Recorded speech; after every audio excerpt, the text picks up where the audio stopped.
Hey guys, today I want to talk about sales. Yes, it all starts with marketing, but at the end, everything is about sales. And I'm sure you all know that sales is the bloodline of any business, but sales are really hard. So today I have Patricia McLaren. She is the queen of cadences or sequences, if you will. That depends. You can call it whatever you want. So if you really want to learn how to create cold sales, set your sequences the right way, get the right mindset when you work on your sales sequences, may it be phone calls or cold emails, inbound, outbound, social media, LinkedIn, whatever it is, you should definitely listen and watch this episode. I enjoyed Patricia so much. She has so much knowledge that can really help you understand, okay, how am I going to construct my outreach? So before we start, click subscribe. But now, let's rock and roll. How are you? I'm good. It sounds so much better when you say it. McLaren. So Irish. Yes. I have to call you, the queen of cadences. Oh, yes. Let's start with, what are cadences? Yeah, so cadences or sequences or campaigns, whatever, word makes sense for you. It's a series of touch points that you plan ahead of time to engage with your buyers or your prospects. So whether you're trying to engage with somebody who comes inbound and shows interest, or maybe it's completely cold outbound, whatever the goal of the cadence actually is, you're planning those touch points along the way. What channel you're going to reach out to them on, what the message looks like, how many days in between your touch points, are you going to wait before you reach back out? So all of those components make up a cadence or a sequence. So in a way, it's like a touch points plan. So you can say, okay, the first thing is a cold email. It will be XYZ. 5 hours later, I give them a phone call. If they don't answer 3 days later, they get a message on LinkedIn that will be XYZ, and so on and so forth. Absolutely. Yep. So if you think about sales, anybody in a sales role knows that when you reach out to someone, usually it's not the first and last time you're going to contact that person. Usually it takes a couple times, whether it's multiple phone calls or multiple emails. So planning out your touch points ahead of time is really going to make that conversation and make that relationship more strategic and less work on you as a rep, because you already have it planned out. You've got a game plan. You know what the touch points are going to be. You know that when you reach out, it paints a nice story because you've already planned them ahead of time. I'm old school, and I'm really great at sales face to face.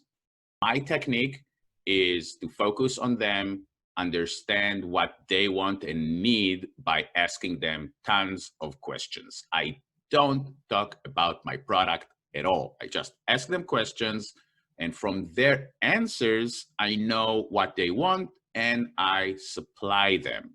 How do I do that? With emails, messages, phone calls, Yeah. That's a great question. I think you hit on something really important there, and that's you're focused fully on them and what they want and how you can help provide it to them. It's all about the customer or the buyer. And so when you're thinking about your cadence and you're planning out these touch points, whether it's email, phone, or social, or even video, right? Even with video, you can kind of get that face-to-face as best as we can right now, but at least you can see the person, you can feel their energy over the screen. But all of these touch points, we do need to plan what the message is in each one of these, right? So what's the goal of the email, or what's the goal of the phone call? And then what types of questions can I ask, or how can I frame the copy to be all about them and to get the same answers from them, right? So what type of engaging questions can I put inside of the emails, or can I ask over the phone to get to that same point as if we were having a conversation in person? So I think it's really important, not only just to plan your cadence, how many steps, what's the channel, but to have a pre-brainstorm session where you're writing down, who is this person that I'm reaching out to? What do they care about? What are they after? What are their challenges, right? We should know this about our buyers before we reach out. So what kinds of questions can I ask to pinpoint those challenges? And then how do I help? How can I help their lives? How do I make their lives easier? And so having that brainstorm ahead of time is going to help me craft the actual message within my emails or the questions that I ask over the phone. And to your point, it should be all focused on them, right? What they need, what's going on in their life, how can I be timely, and how can I be relevant? You touched something really important, and it's what they need. What are their goals? So how would I know that? I mean, do I need to make some kind of a research, or look at their, LinkedIn and all? What? I'll give you an example. I cold reach only companies, businesses, founders, entrepreneurs, whoever that I see that I can really help. Sure. So I saw a tech company. I said, wow, they really need some help with their branding. They're on the right track. Their messaging is totally off. I know that I can help really fast. And I was like, okay, who's the decision maker? I found the CEO and the founder. Start looking at, what he says, what he talks about, who he is, and all that. Nothing in common. Nothing. We have nothing in common. He moved to LA and I moved to LA. I was thinking about, this is something I can talk to. But when you think about, okay, what are his goals? And I know I found that kind of, I looked at interviews and stuff, but most of the people will say, oh, their goals is to make more sales. Their goals is to increase revenues. Mm-hmm. And I'm not sure that that's what you're talking about. So what should I do with the first email when that's the case? Yeah, so it's interesting. There are two points there, right? There's customization based on the individual. So if you're trying to just find common ground, personalization is a big buzzword out there. Everybody wants to personalize. Make sure it's personalized. But really, what does that mean? That's difficult, especially in this case. If you have nothing in common with them, what are you going to personalize with? That's a tricky part, especially for reps doing this day in and day out, and they're like, sure, I get it, I have to personalize, but I don't have anything to say. So that piece is really important. We can get to that, but even before that, like you said, everybody is saying the same thing. Every product does a similar thing. It saves you time, it saves you money, makes your life easier in some capacity, right? That's why these companies exist. So if you come in and say, sure, they're trying to save time or they're trying to save money, you're not really hitting the true goals and initiatives for this particular company or this particular buyer. Everybody's after that, right? So how do we make it a little bit more specific? Well, we do have to do some research into our personas. I think it's really important for sales teams to speak to their customers, to speak to their actual customers, or your success team. Get a CSM, pull them aside. Hey, why do people buy our product? Give me an example. What are they saying? This is going to help you position this in a way that your buyers will understand and care about, right? What if 90% of our customers bought something for a particular reason? Well, I'll probably lead with that. That's what people are after. That's why they buy. Yeah. So once you understand that, you do understand your customer base a little bit better. You can start to position your messaging that way. The personalization piece should be the opening line, right? So how you're going to engage or reach common ground with that individual. So you're doing the right stuff. You're looking at LinkedIn first. You're trying to find something to talk about, right? And sometimes it's missing. Sometimes they maybe don't even have a LinkedIn, depending on what industry you work with. Or it's super barren. They don't have anything on there. No bio, no picture, no nothing. And then you So go to their Facebook and you see that their Facebook, the last time that they posted was in 2007. So you go to their Twitter and you see that on Twitter, they're just talking about movies that they like. yeah, completely unrelated. So, and that happens a lot of the times, right? And my first advice to any rep who's experiencing this is don't spend so much time on these types of personalization challenges. If it takes you more than 5 minutes, there's nothing standing out. Okay, so there's not going to be anything there. Don't go down these rabbit holes for 20 minutes. If it doesn't stand out, it's not something you can really notice. So what do you do when don't that's include the case? So in that case, I would shift towards the company. So if there's nothing particular about that individual, go to the company site and see if there's anything, trending, anything that the company has just put out there, whether it's a new article or a new product or something on their website, and talk directly about the company. So we can't maybe get, something common ground with that individual, but I'll go one step over to the company. Hey, I saw that your company just hired 20 new sales reps, or hey, I saw this new initiative, or you guys just came out with a new product. That's still timely and relevant. It's just not on the personal level. So can't find anything on the person, check out the company. If you can't find anything about the company that's relevant, I would look at the industry. So what industry are they in? Are they in retail? Well, what's happening in retail right now? Everything's closing. They have their own set of challenges right now. Can I find something that would speak to them because they're working day in and day out of this industry? So that's sort of the trajectory of your personalization path. Start right with the person. You can't find anything specific in a couple minutes about that person. Check out the company. What is the company putting out? Anything that you can really play off of. If not, what's happening overall as an industry? What might they be experiencing, just like everybody else in that space? Should I give up after a few touch points if I see that they don't answer my emails, they don't answer my LinkedIn messages, my phone calls? Let's say, I don't know, I've tried 3 emails, 2 phone calls, and 1 LinkedIn message, and nada, like desert. Should I just say, fuck it? This is like an age-old problem that everybody has, because we're in this environment where we want instant results. We want to do something and we want to see the results right away. And if we don't, it didn't work and I'm moving on. That's the world we live in, right?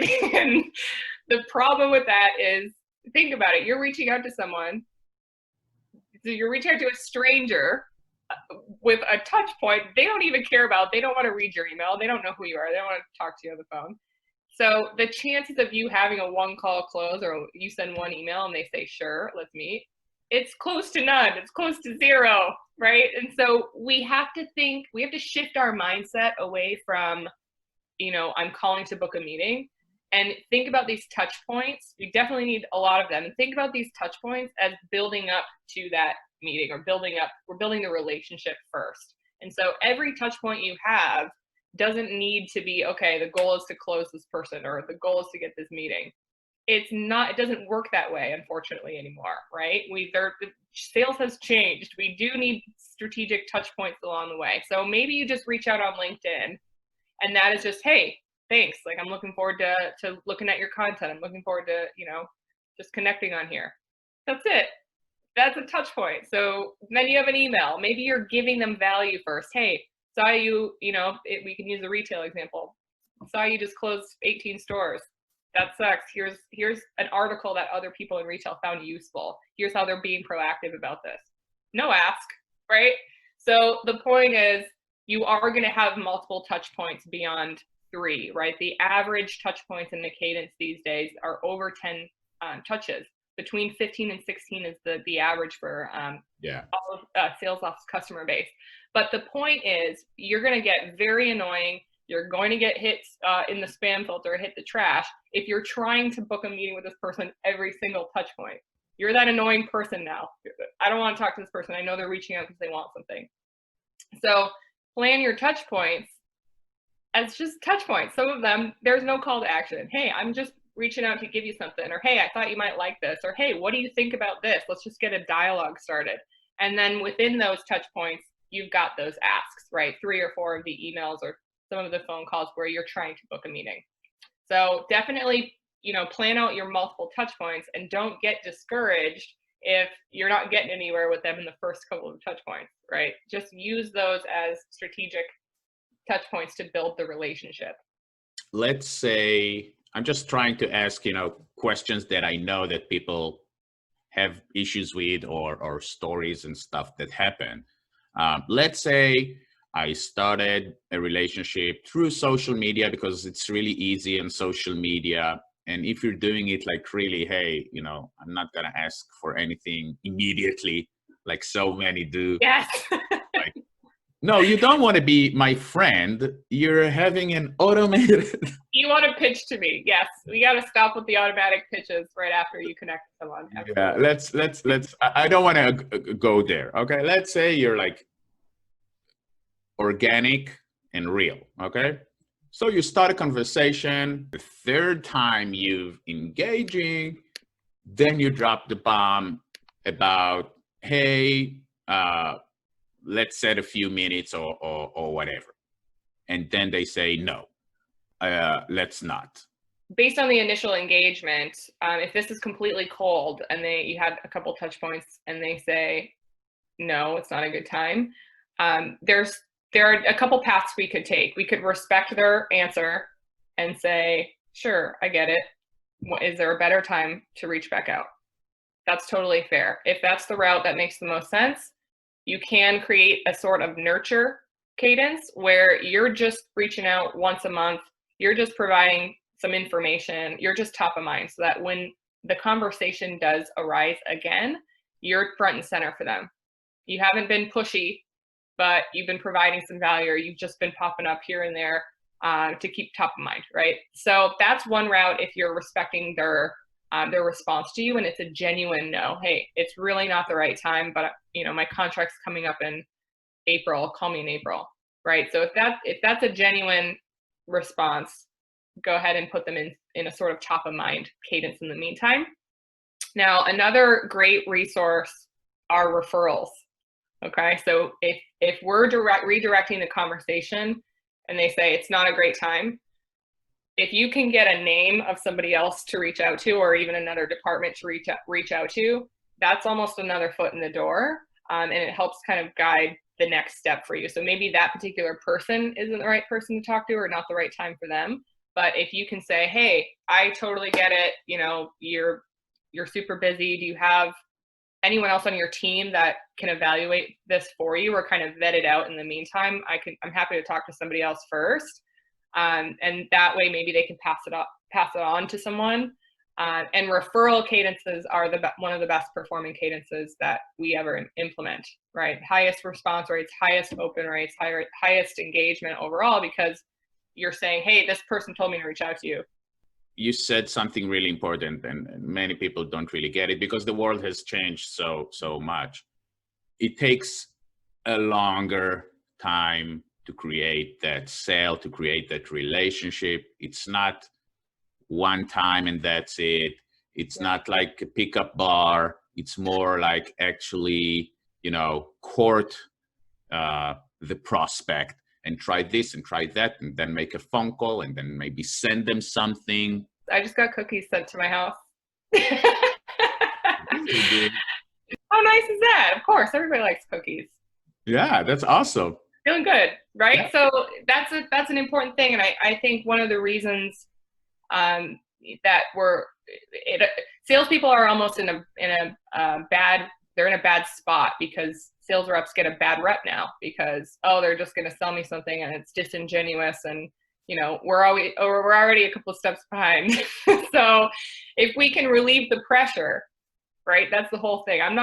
This isn't what you think it is. I'm not going to come in and ask you for something right away. I'm going to relieve the pressure and make this very low risk for you to engage with me. Then we're going to get somewhere, right? So those are the touch points, the baby steps within your cadence that are so important. I'm not trying to, book a meeting or ask for 30 minutes of your time right away. I'm just trying to build this relationship. Just try to talk. What is the best mindset that you need to have when you say, okay, I'm going to write my cadences right now? Yeah. So if you're writing your cadence on your own and you're just sitting down at the computer, you're ready to start, the mindset that you want to cultivate is a customer-centric mindset. So put yourself in the shoes of who is going to receive this. All right, because if it's all about us and I'm writing how I'm going to best portray my company or what I can offer, then it's going to be perceived that way. It's all about you. So you want to put yourself in the shoes of who the recipient is. So if it's a VP of sales, all right, put yourself in a VP of sales shoes. How many emails do they freaking get in a day? Hundreds. Okay, I get it. I know what kind of headspace they're in when they're going to get this email, right? So how can I relate to this person? How can I make them feel something when I'm writing this email? Right? What kinds of traits does a VP of sales have? What do they care about? Are they really results driven? Are they really process oriented? Do they work outside of business hours? Should I send my email at 5 a.m.? Would they be checking that before they get into the office, before they sit down at the computer? Like, think about all these things before you sit down and write. And then again, have that brainstorm already done based on the VP of sales, right? So if I'm reaching out to VP of sales, I've done my spreadsheet. I know what their challenges are, what they care about.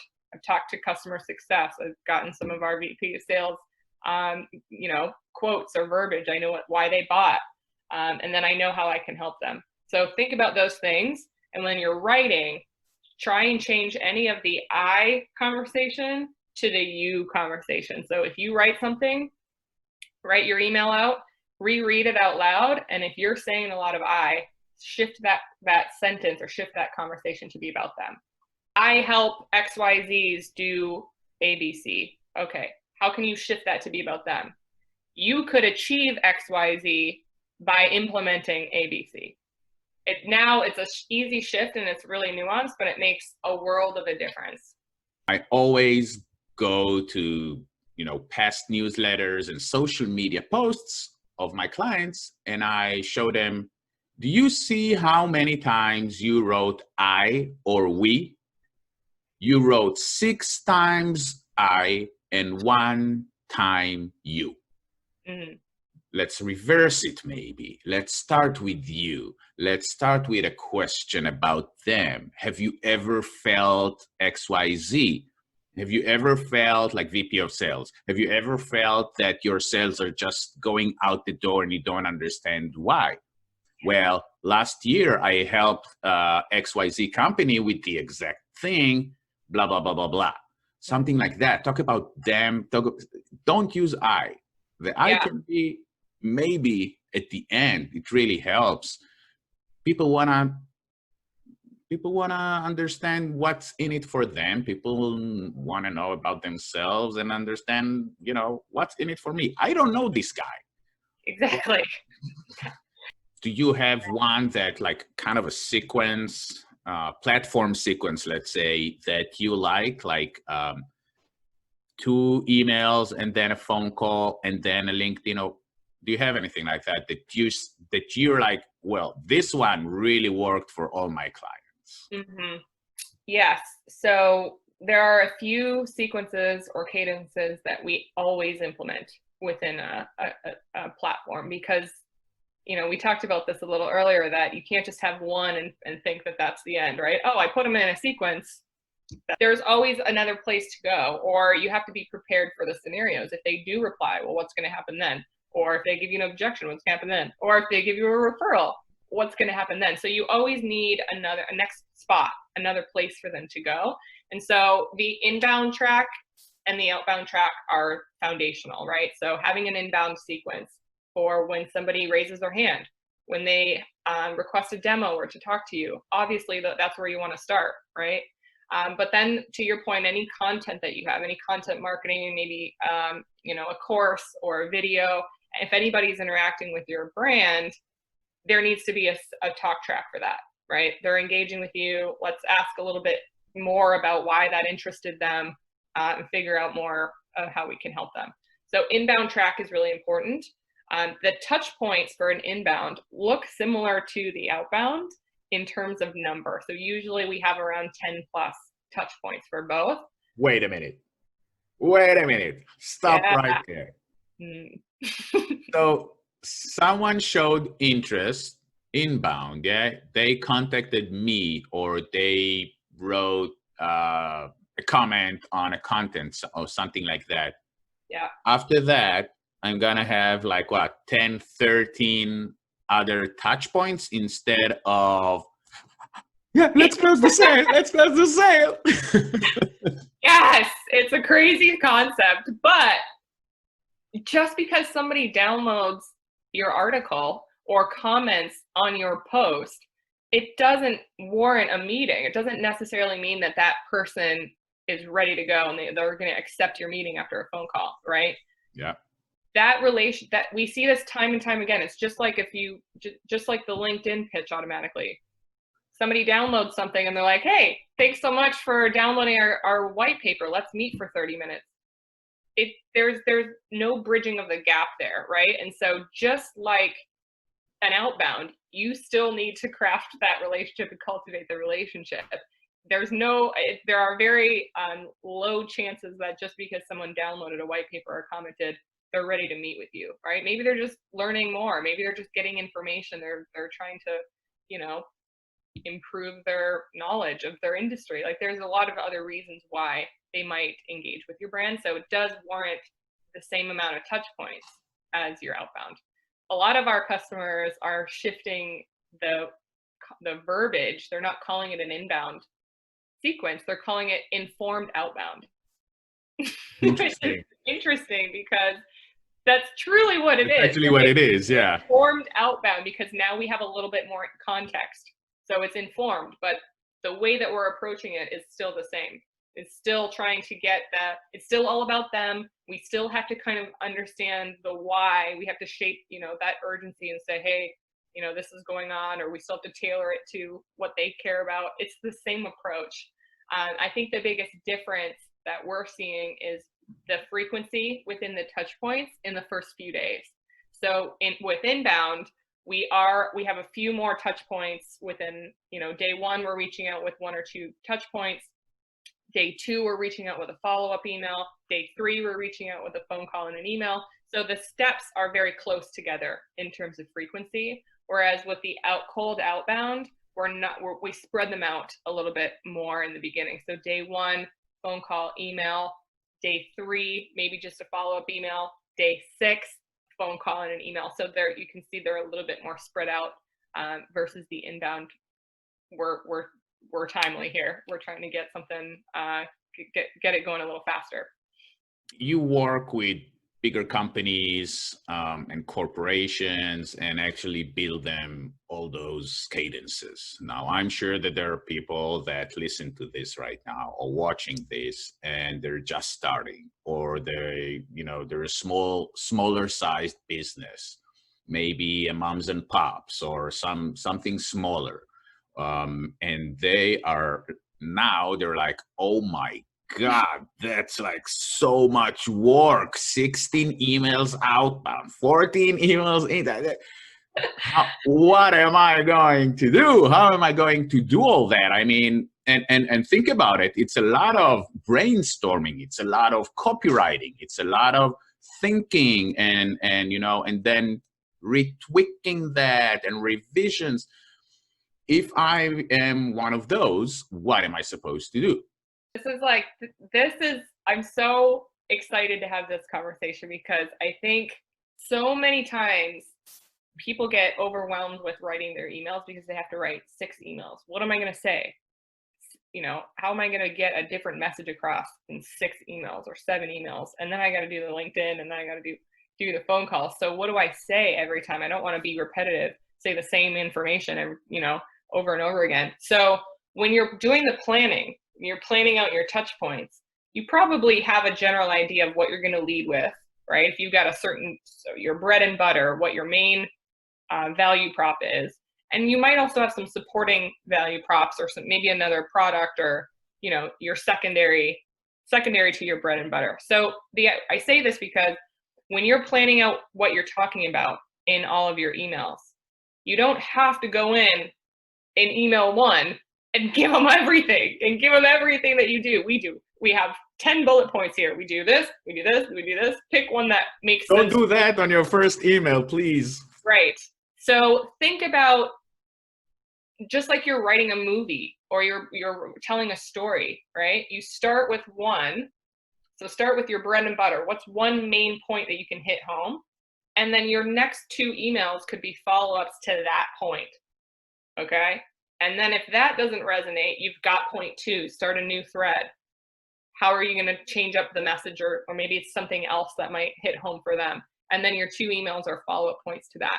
So instead of trying to cram everything into one email and then crafting a brand new one every single time that's saying the same thing, but in a different way, think about, you've got really short attention spans and you've got a short real estate of an email to write what you want. So just get really direct and punchy with one point. Hey, we could do this. Not we could do this, or this. Hey, we can do this. Is that important for you? Is that something you're dealing with? And then 2 more emails about that point, right? So then it doesn't become so daunting to think about, oh, I've got 10 emails to write. It's, right. I'm thinking about these in a strategic way that A, is more digestible, and B, gets my point across more in a more direct way.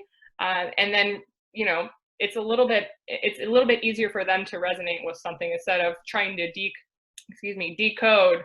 Okay, I don't know what they're asking. This email is about 10 different things. Would you start with a cold email, or would you start with a cold social media approach? First a message on social media and then an email, or first an email and then a message on social media? What I like to do is send the email first, and then the social refers back to the email. So I'm not pitching on social to you. I'm not going to try and get a meeting or tell you what we do. I'm just saying, hey, I sent you an email, or I sent you a video, go check it out. Let me know what you think. And I'm just using the social platform that way, just to be social, just to talk to you, where I'm not selling, but I'm always going to refer them back to the other touch points. Because then you always have something to write on social, because you email first, then you can connect everything and start to create some kind of a conversation.